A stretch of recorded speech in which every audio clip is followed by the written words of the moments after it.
So today I wanted to talk about something I rarely actually talk about, and that is platinum trophies, or 100%, or whatever you like to call it. Basically all achievements in that particular video game, and the reason to do them, and what trophies I got currently.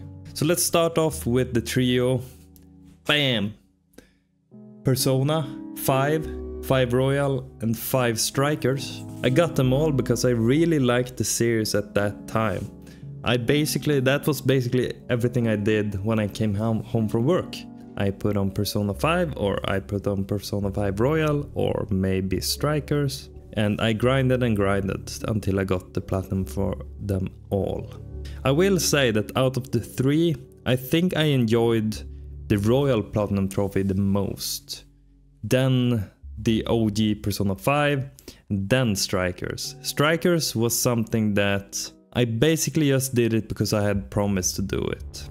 If I didn't promise to do it, I wouldn't have done it. And to be honest, if I could go back and not do it, I probably would, because it didn't really feel very satisfying, very compelling to do.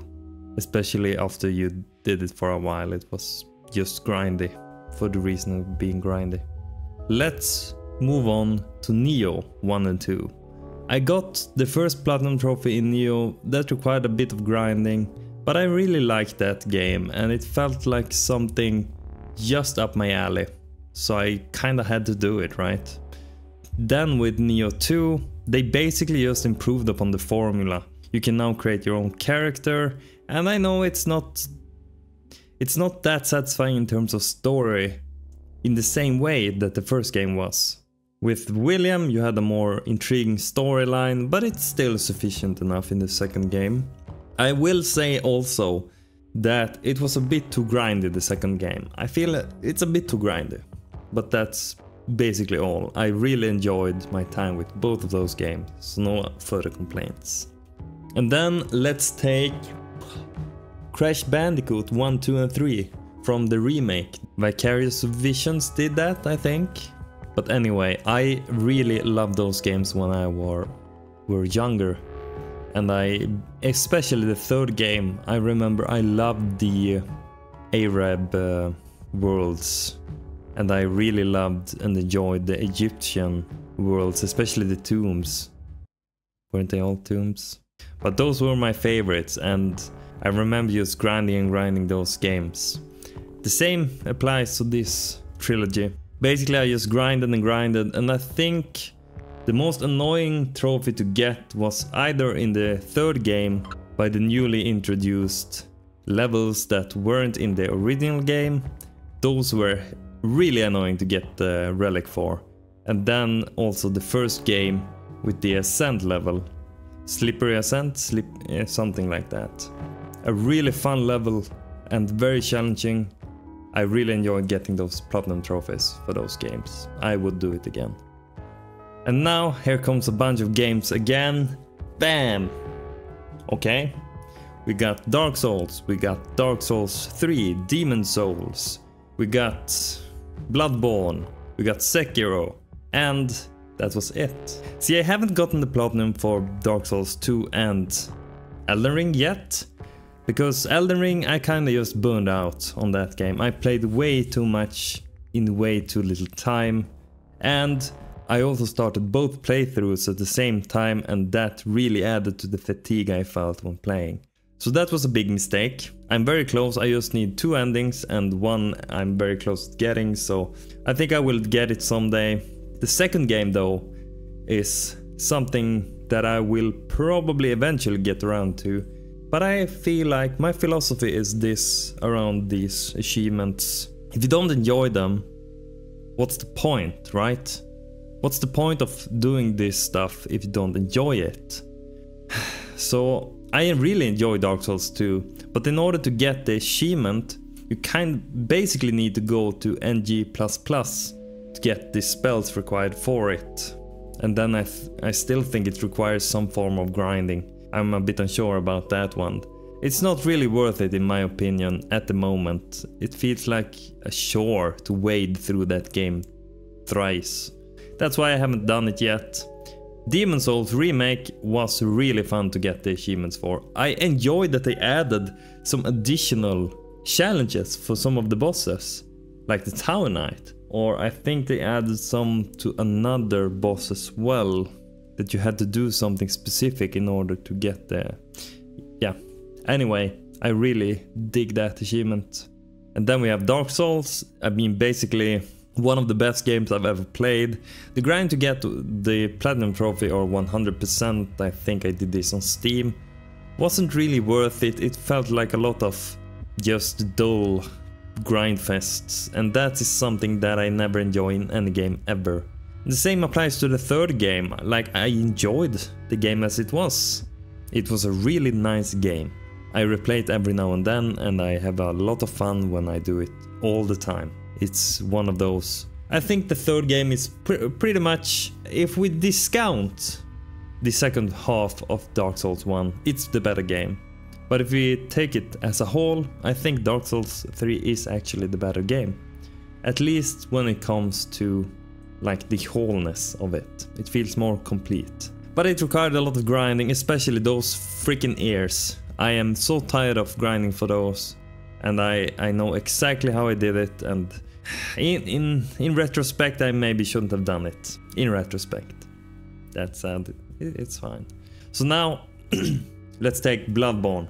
Bloodborne is probably top 3 favorite games of all time, and I have played a lot of games. I even got...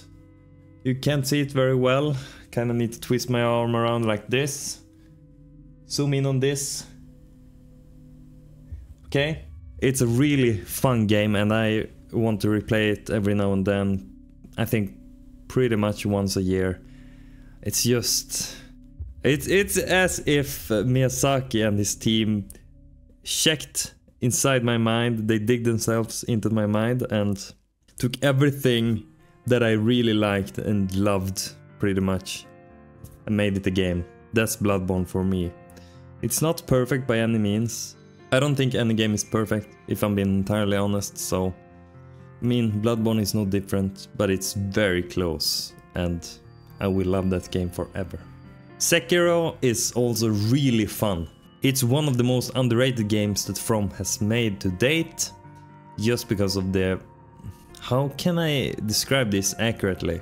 It's very hard to master and learn everything, but once you do, it's very simple. The more you learn, the simpler it gets. Does that make sense? Anyway, it's a blast, and I really enjoyed playing through this game multiple times. And by the end I got so fluent in it that I could basically do it in 3 hours. I wish I had recorded those playthroughs, because I would want them now. So yeah, Sekiro is and always will be just a joy to play. Unfortunately, I used to own the game, and I was friends with someone, and I lent it out to them, and now we're not friends anymore, so the game is still not back in my possession. Maybe someday, who knows. So now we get to some other stuff. The first one I want to say, Hellblade: Senua's Sacrifice. Wow! Team Ninja really outdid themselves with that game. Really shoot it out of the park. Such a deep, interesting story, interesting characters and lore about the surrounding the game. The combat sections were fine. It was nothing perfect, but it was fine, even fun, to be honest. Learning how the combat system works and the various implementations of the bosses was kind of genius. Very creative game. I also very much enjoyed the soundtrack, the setting. I very much enjoyed the mental part aspect of it. So everything surrounding mental health and everything like that, they really wanted to give a representation of that, and I think they did a terrific job.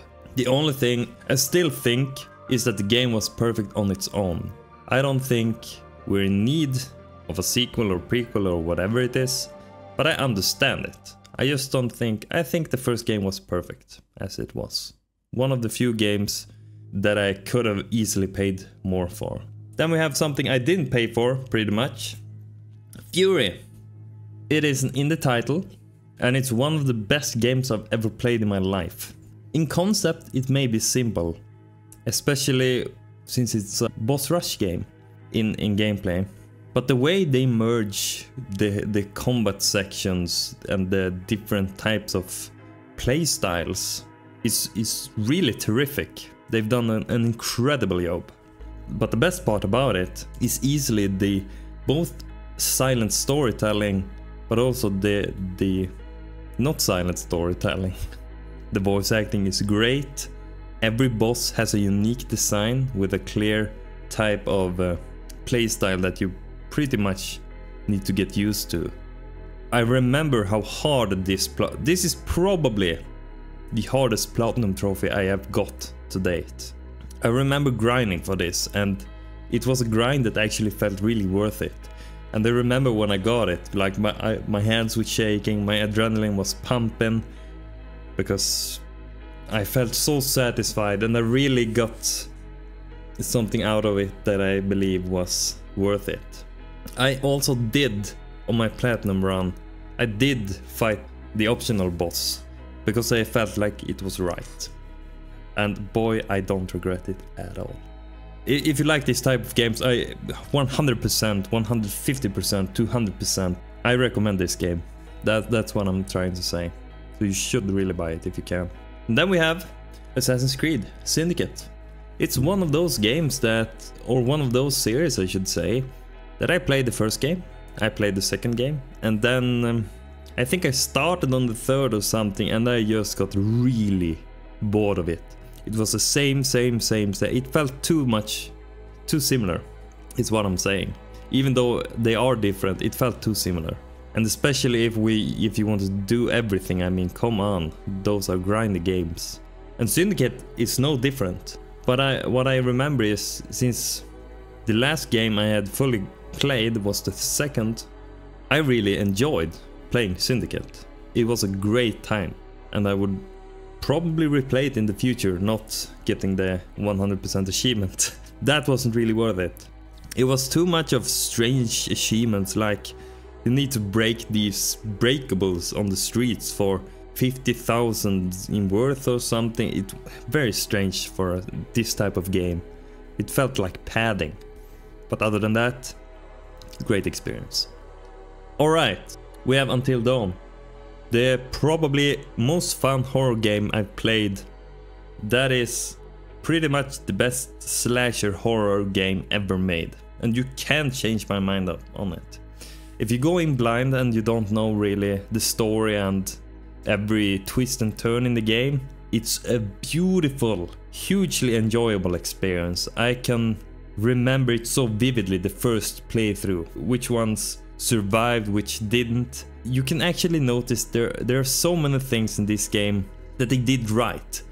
Likeable characters in some way. Even the less likeable characters kind of grew on me. Whenever you lost someone in this game, it really felt like, fuck, no.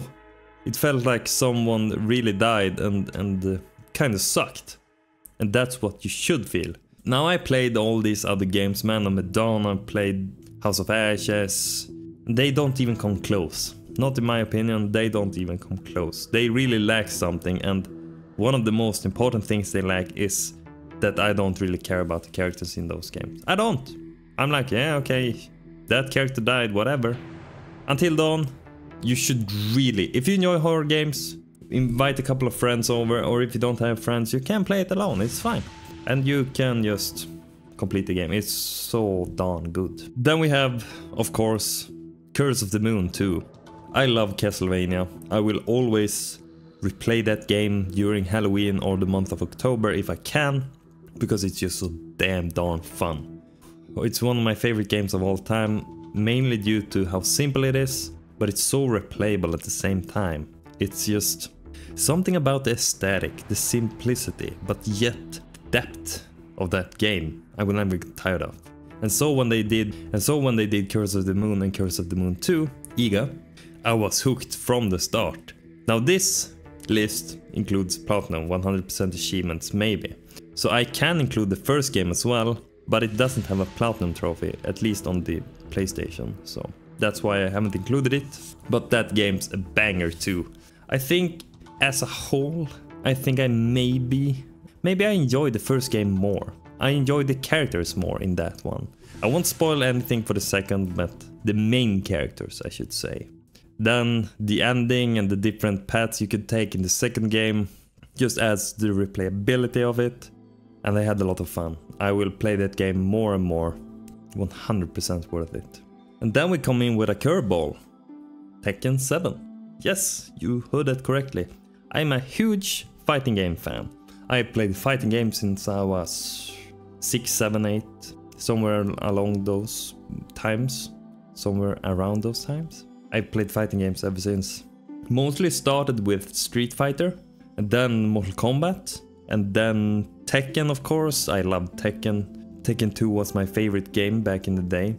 So when Tekken 7 was released, I knew I had to jump on the train because I had missed the 6th game in the series, but I really loved 5. So I couldn't miss this opportunity, and I'm glad I didn't. It was worth it 100%. Maybe not the hardest to do, but it was a joy throughout the whole thing. And since I also practice, I also train with my characters. I'm a Yoshimitsu main. I naturally got each achievement pretty much by playing the story and playing games. I did though have to do some online stuff, and I never really liked that, but what can I say? Just have to do it, man. Almost last on our list is Resident Evil 4 Remake. When it came out this year in March, I think, March, April, I got it immediately and I played through it and had a blast. Although I will say that I enjoyed the original in a few different ways, but I enjoy the remake in a few different ways too. They are, I don't really complain about the remake. The only thing I didn't really like was Ada. Didn't really feel like that Viper, snake-like. You never knew where you had Ada before. Very sensual, etc. And she didn't really feel like that in this game. But we will see, maybe there's a DLC or something. I mean, at least they had Ada missions in the original game, so maybe they will have it in this one too. Who knows? Anyway, we move on to Astro's Playroom. I know some of you may not believe that this is a game worth your consideration. Or maybe you think it's just a collectathon, it's nothing special and stuff like that. But I played this back in the day. I tried it out because the person I was with at the time thought it was cute. Tried it out, it was a banger. I enjoyed my whole experience from start to end with this one. At times it was challenging, but there are so many cool nods and collectibles and trivia and hidden stuff around, and Team Asobi really did a phenomenal job with this one, and that it comes with your PlayStation 5 is incredible. Actually shocking, almost. So huge props, guys, and I hope they do something else of the same type. They exactly know what they need to do. And now I'd like to talk about some that really, I didn't really 100% them. Almost. Almosts. We call them almosts. We have the first one, Samurai Warriors 4. I grinded this game like a maniac back in the day on the PS4. I remember it so well, and I had a lot of fun creating own characters that I also grinded a lot with. Now the problem is, in order to get the Platinum Trophy, you need to grind a lot. And you need to do it with that in mind. You really need to focus on getting the 100% achievement or Platinum Trophy. Which I didn't really feel like it was worth it. It's way too much. You need to do all the story missions with all the characters, collect everything, do every missions, etc, etc. And at the end of the day, it would take forever to do it. So I kinda just gave up on it. But I have some characters on my PlayStation that I'm very proud of character creation wise. I will always cherish those memories. I had a great time with that game. I already mentioned Dark Souls 2, it's just too tedious and the magics are a pain. I have That's Gambit. That's one of, I think it can be considered an indie. It's beautiful and really fun game. I know it's just another 2D platformer to many, but to me it's more like a tough platformer that kinda harkens back to the old days, to the NES stage era in terms of difficulty. But it's at the same time modern with graphics and functionality. The best of both worlds, right? I remembered some of the bosses being a real pain in my ass, but I did it. The only trophy I have left in that game is the golden run, I think it's called, or something. The perfect run. That you need to finish the game in under 3 hours and beat every boss, etc, etc. And I might do it someday, but at this point in time I feel kinda satisfied with what I've done around that game. So that's that. We have the old Demon Souls for the PS3. I have a lot of trophies for it. Unfortunately, my PS3 user has another email in comparison to my PS5 and 4 user, so I can't really see those trophies on my user, which is a shame. But I know I got the pure Bladestone in that one. It didn't really take me all that long. I got, I think, pure Cloudstone, a lot of pure stones. It's basically just that I need to grind in order to get the 100%. Maybe I'll do it someday. I know I really like the old school feeling of the original Demon Souls. The atmosphere especially is great. And then we also have one that I'm working on currently and having a lot of fun on, and that's Nier Automata. I played this back in 2017, I think. Wasn't it somewhere around that part where it came out? I think so. And I really dismissed it in the beginning because I had made up my mind about what game I thought it was. But I was also wrong, and the story really touched me. It kinda fucked me up, to be honest. It kinda did. I had a lot of difficulties processing that story, but I did everything. I completed the game and I did a certain something, so now I'm starting over. And I'm just having fun with it. We'll see if I enjoy it as much as I did the first time. It's fantastic. You should really play it if you like these types of action RPGs. So that was it. I don't think I forgot any one in particular, maybe a Steam game or something. It's hard to keep track of everything you've done in games nowadays. At least that's how I feel. So, what are your Platinum trophies? Are there some trophies or achievements or games that you would like me to play through or complete? Be sure to let me know down in the comments, because I would like to know. Maybe I'll do it, hey? You never know. Thank you so much for watching, dudes and dudettes. I hope you have a great time going forward, and I wish you all the best. See you later.